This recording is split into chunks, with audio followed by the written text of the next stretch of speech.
Assalamualaikum warahmatullahi wabarakatuh. Hi everybody, it's nice to see you and welcome again to my English lesson. And today we are still talking about direct and indirect speech, and I will discuss about how to change the personal pronoun and also direct speech and indirect speech in imperative sentence ya. Jadi saya akan menjelaskan tentang perubahan kata ganti orangnya, itu ada perubahan pasti seperti yang pernah kita janjikan. Kemudian nanti akan kita sampaikan kalimat langsung dan tak langsung dalam bentuk kalimat imperatif ya. Kalimat imperatif itu seperti apa? Ikuti aja penjelasan saya nanti ya. Tapi jangan lupa Anda harus sudah tahu dulu meeting sebelumnya, meeting 4 ya. Ini kan meeting 5 ya. Ini kan meeting 5. Jadi harus sudah tahu meeting 4 dulu karena ini berlanjutan seri ya. Meeting 4 harus tahu meeting 3 dan seterusnya seperti itu ya. Kalau tidak seperti itu nanti terpotong-potong bingung ya, akan bingung. Seperti itu semuanya sobat. Mari kita ikuti penjelasan saya and go on to the next slide. Oke.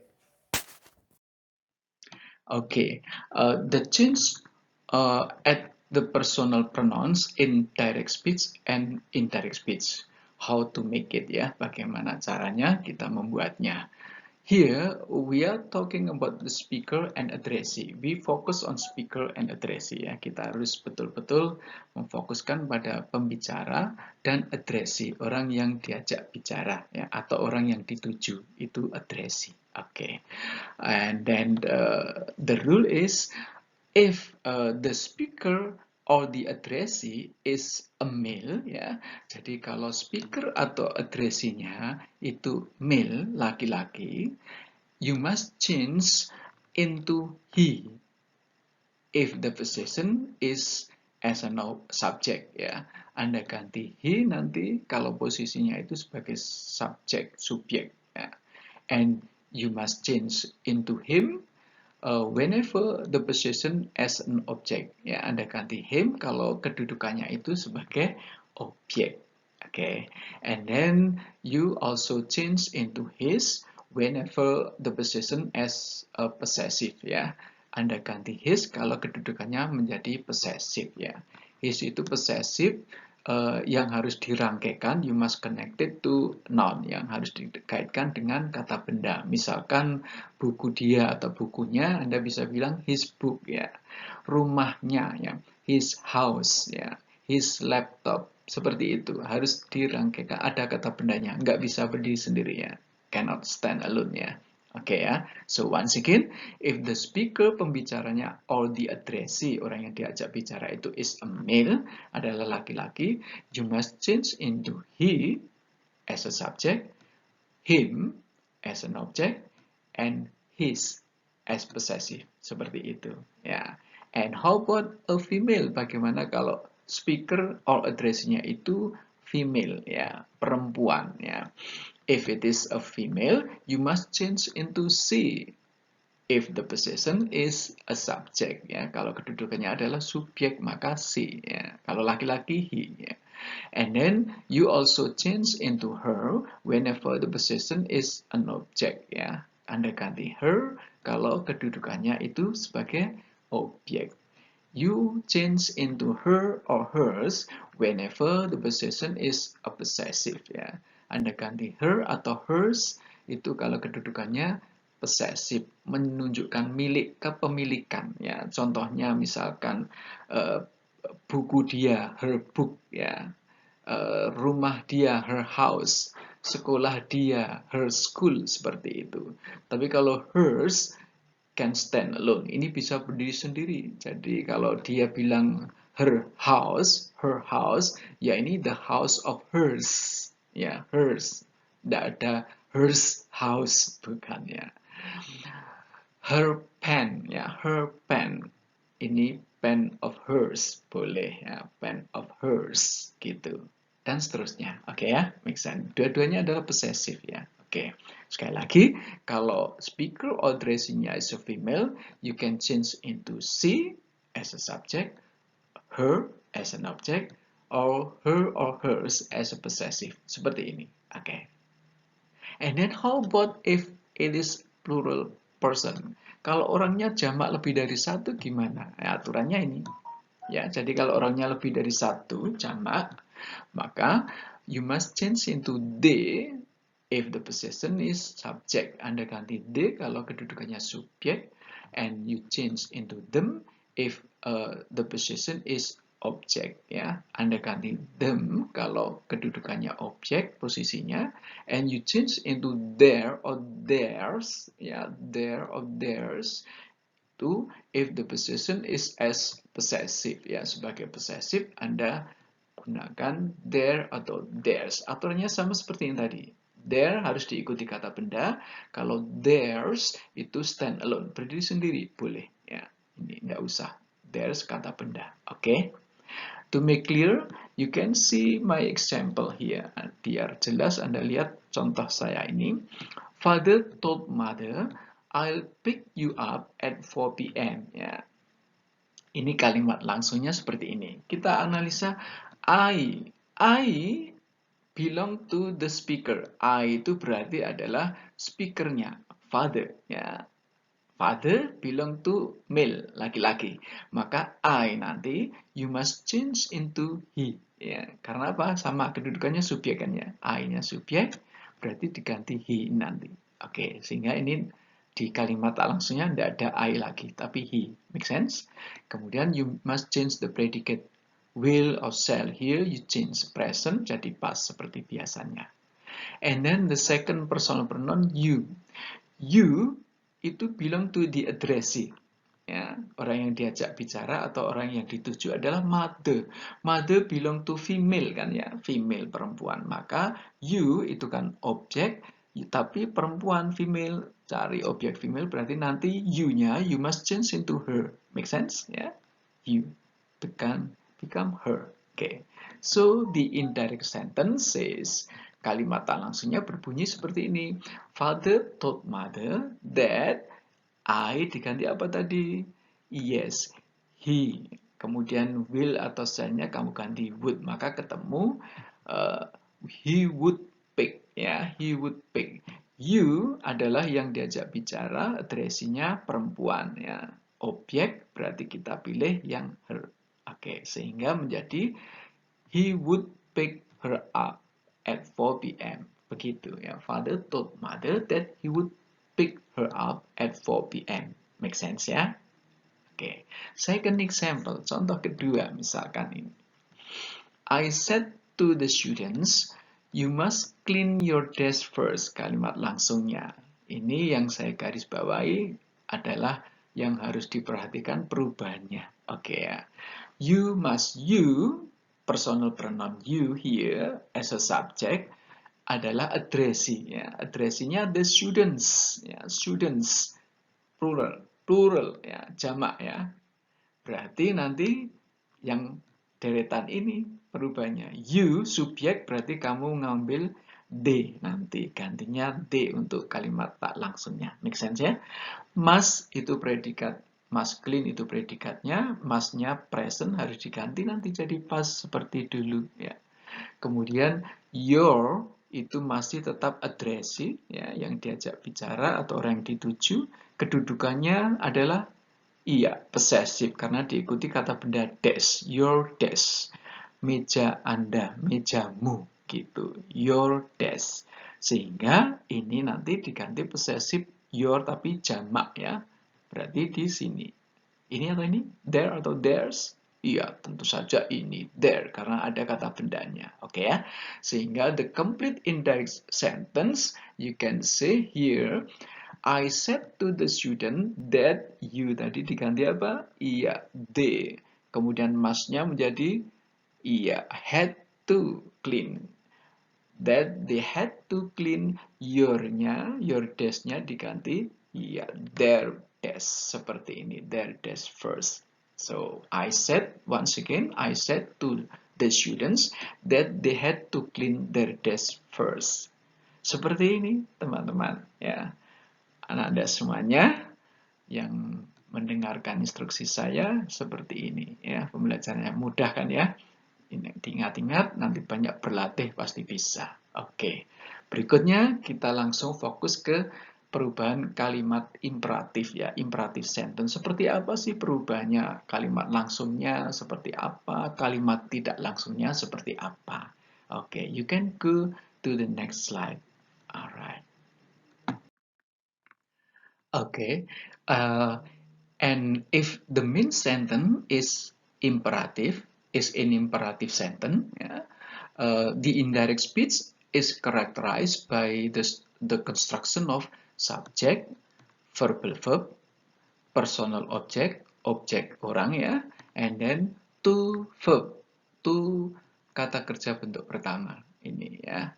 Itu untuk yang command atau order or instruction ya. Jadi untuk kalimat perintah atau instruksi itu memakai konstruksi seperti ini. Jadi setelah subject, verbal verb, personal object seperti biasanya langsung to verb ya, tidak ada that-nya, tidak boleh pakai that. Jadi langsung to kata kerja bentuk pertama. Oke ya. Example, for example, the teacher told a female student, seperti ini kalimat langsungnya. Give me an example of imperative sentence. Itu adalah perintah ya, command atau instruksi dari teacher. Teacher itu adalah speakernya, a female student itu adalah addressee-nya ya, murid perempuan ya. Jadi jelas ini teacher, katakanlah saya, ini laki-laki nantinya. Kemudian kalau yang a female student, nanti addressee-nya adalah perempuan. Give me. Me itu adalah berhubungan dengan speaker ya, objeknya dari speaker ya, objek tapi speakernya the teacher itu laki-laki. Maka ini nanti harus diganti untuk objek yang laki-laki. Oke ya. Sehingga kalimat langsung seperti ini kalau diungkapkan secara tidak langsung artinya menjadi kalimat langsung, you can say the teacher told a female student. Kemudian ini teacher adalah subjeknya, verbal verbnya told, personal objeknya adalah female student. Kemudian setelah itu to verb one. To kata kerja. Kata kerjanya sudah ada give, sehingga tinggal dikasih to aja di depannya. Menjadi to, iya, to give. Ya, to give. To give, kemudian me-nya, you must change. Me itu adalah berhubungan dengan speakernya. Tetapi objek laki-laki adalah him di situ ya. Sehingga menjadi to give him, bukan to give me. Oke, seperti ini. So the complete sentence of indirect speech is the teacher told a female student to give him an example of imperative sentence. Oke, seperti ini ya. Second example, contoh berikutnya. Misalkan, kalau sekarang berupa request atau invitation. Request atau invitation itu biasanya ditandai dengan please ya, ada please-nya, jadi permintaan, permohonan ya, undangan. Jadi please ya, please. Termasuk misalkan undangan come here please gitu, come here gitu. Itu invitation ya. Jadi untuk seperti ini juga sama seperti pola yang di atas ini ya. Cuma nanti kalimat langsungnya ada please-nya mesti ya. Subject, verbal verb, personal object, to verb one. Sama seperti itu ya. Seperti apa sih request atau invitation itu? Contohnya kalimat langsungnya seperti ini. A receptionist asks a guest ya. Kalimat requestnya atau invitationnya ini. Please wait a moment. I will check your reservation first ya. Please wait a moment ya. Ini adalah request, permintaan permohonan untuk menunggu sebentar ya. I will check your reservation first. Oke. Sehingga problemnya yang harus dipikirkan adalah nanti bagaimana perubahan di sini, kemudian perubahan di sini seperti apa, dan penggunaan personal pronoun seperti ini apa perubahannya. Jadi ada 3 perubahan yang harus dipikirkan ya. Sekali lagi, ini adalah bentuk request, maka nanti harus seperti ini ya, seperti ini. Setelah subject, receptionist, verbal verb as, personal object, a guess, kemudian to kata kerja. Ya, jelas ya? Sehingga di sini apa? Ya, please-nya nggak usah dipakai lagi, nggak usah to, please wait, tidak. Tapi langsung to kata kerjanya ini. Oke ya? Sehingga kalimat itu menjadi a receptionist asks a guest to wait a moment aja, to wait a moment seperti ini. Oke. Kemudian perubahan yang kedua, I will. I belong to the speaker, ya, receptionist ya, the speaker. Jadi resepsionis ini bisa he, bisa she, tetapi untuk membedakan nanti kalau ini he berarti ini she ya, tapi kalau ini she ini kita kasih yang laki-laki. Artinya resepsionisnya kalau perempuan, ini guest-nya kita anggap laki-laki. Kalau resepsionisnya itu laki-laki, kita anggap perempuan untuk memudahkan biar beda ya, biar beda ya. Kenyataannya ya kita lihat nanti ya secara nyata seperti apa laki-laki atau perempuan. Oke, receptionist. I adalah receptionist speaker-nya ya. Sehingga ini harus diganti kedudukan subjek seperti ini female atau male ya. Kemudian yang kedua will-nya ini kan present harus diubah ya. Seperti yang pernah kita lakukan dulu ya. Sehingga kalimat berikutnya adalah she would ya. I resepsionis dianggap perempuan maka she di situ subjek ya. Ini I adalah subjek maka kita ganti jadi she. Kemudian will-nya jadi would. She would check. Nah, berarti your itu adalah address-nya ya. Address-nya ini. Oke. Berarti ini yang laki-laki. Maka kedudukannya your reservation adalah possessive ya, reservasi Anda ya, pemesanan Anda gitu. Your reservation. Maka ini harus diganti laki-laki tapi kedudukannya sebagai possessive. Maka di sini pasti pakai apa? Ya, his. Begitu. Seperti ini. Oke. Sehingga the complete sentence become a receptionist as a guest to wait a moment. She would check his reservation first. Ya. Oke. Easy everybody? Gampang ya. The next one. Go on to the next slide. Nah, sekarang kalau bentuknya prohibition atau warnings ya. Seperti apa sih kalau prohibition itu melarang, warnings itu peringatan, memberi peringatan ya. Tuh. The first one is the same subject, verbal verb, kemudian personal object ya. Itu sama ya, ketiganya sama. Semua kalimat langsung tak langsung seperti ini ya, kebanyakan seperti ini. Kemudian karena ini prohibition melarang, maka di sini digunakan not to nanti ya, tidak ada that juga ya. Jadi not to, tidak nyatu aja tadi. Not to artinya untuk tidak ngapain, langsung kata kerja itu ya. Oke, example. Father told his daughter, don't turn on the fan if you are going to sleep ya. Don't turn on the fan. Don't itu adalah melarang, prohibition ya, melarang. Nah, ini nanti perubahannya ada di sini, harus jadi apa? And then the second one, yang kedua ini ya. Perubahan you itu personal pronoun dan predikat dari are going to sleep ini ya. Ini yang perlu dipikirkan. Oke. Sekarang kita analisa bersama. Don't turn menurut the construction is subject father sama verbal verb told, personal objeknya his daughter ya, father speakernya, his daughter addressee-nya. Oke. Kemudian setelah itu, setelah personal object, not to ya. Kemudian langsung kata kerja bentuk pertama, sehingga ini tidak akan berbunyi not to done, bukan, tetapi not to langsung kata kerja turn, begitu ya. Jadi do-nya hilang ya, do-nya hilang. Jadi not to, do-nya jadi not to, oke? Kemudian setelah itu nanti ini harus dipikirkan ya, sehingga yang pertama indirect speech-nya menjadi father told his daughter not to turn on the fan. Yes, not to turn on the fan. Oke ya, clear ya. Kemudian perubahan berikutnya setelah if adalah you.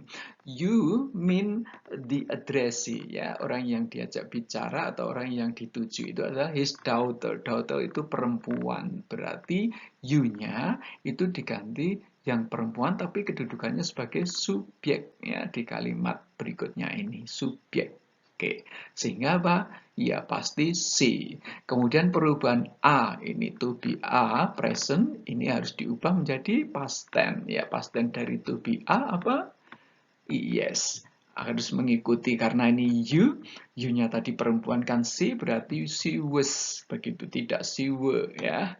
Jadi A tidak harus jadi were, tapi was karena mengikuti subjeknya ini. Okay, so the complete sentence of this example, father told his daughter not to turn on the fan if she was going to sleep. Seperti ini. Okay, make sense everybody? Go on. Oh iya, the second example, sorry. Contoh yang kedua ya, contoh yang kedua. Nah, ini suka ngeprank ya. Don't prank anybody that you are not familiar to, ya. Jangan suka ngeprank ya, jangan ngeprank siapa saja yang Anda itu tidak begitu kenal ya. Nanti bisa salah paham, bisa jadi berkelahi ya. Gitu. I said to my male student ya. I said to my male student ya. Jadi speakernya I, kemudian addressee-nya male student ya. Male student artinya apa? Iya, siswa laki-laki ya. Siswa laki-laki. Nah, ini adalah juga bentuk prohibition atau warning juga boleh ya. Don't prank anybody that you are not familiar to. Oke. Nah, kemudian bagaimana cara mengubahnya? Ini yang harus diubah nanti don't prank-nya ini sama iya kalimat berikutnya setelah that itu. You are you hubungan dengan personal pronoun dan predikat are ini ya. Nanti jadi apa? Oke. Sehingga kita tulis dulu ini I said to my male student, ini subject, ini verbal verb, ini adalah personal objeknya ya. Objek orangnya ini kita tulis seperti ini. Oke. Kemudian setelah itu seperti tadi not to, ya kan? Sehingga ini tidak not to don't prank tetapi not to prank ya, not to prank anybody seperti itu ya. Jadi saya katakan pada siswa laki-laki saya untuk tidak ngeprank siapapun yang dia itu nggak kenal ya. Gitu maksudnya. Oke, that setelah that kemudian you means the addressee. Addressee-nya adalah laki-laki ya. Jadi yang diajak bicara itu laki-laki. Maka you subjek laki-laki adalah apa? Ya he ya he. Kemudian bentuk lampau to be karena subjeknya he maka sama seperti tadi ya. He was not familiar to, seperti ini. Oke, it's very easy everybody. Jadi sudah jelas ya perubahannya. Demikian tentang imperatif. Kalau ada pertanyaan, if you have a questions, you can deliver to our WhatsApp group ya. Anda bisa sampaikan di WhatsApp group kita kalau ada pertanyaan. Oke, I think it's enough my explanation, and please do the exercise ya. Anda kerjakan latihan ini ya. Nah, you must change this direct speech into indirect speech ya. Ada yang berupa command, ada yang berupa request, ada yang berupa warning atau prohibition ya. Ini semuanya khusus tentang itu. Dan sekali lagi, ada perubahan personal pronoun nanti di antaranya ini. Be careful, and if you follow my instructions, I think it will be easy for you to do. Ya, akan mudah dikerjakan kalau Anda mengikuti instruksi saya. Oke ya, Anda kerjakan dulu ini beberapa saat. Kemudian nanti kita lihat, kita cocokkan ya. We can check after you finish doing this. Okay, I give the chance first for you to do these exercises.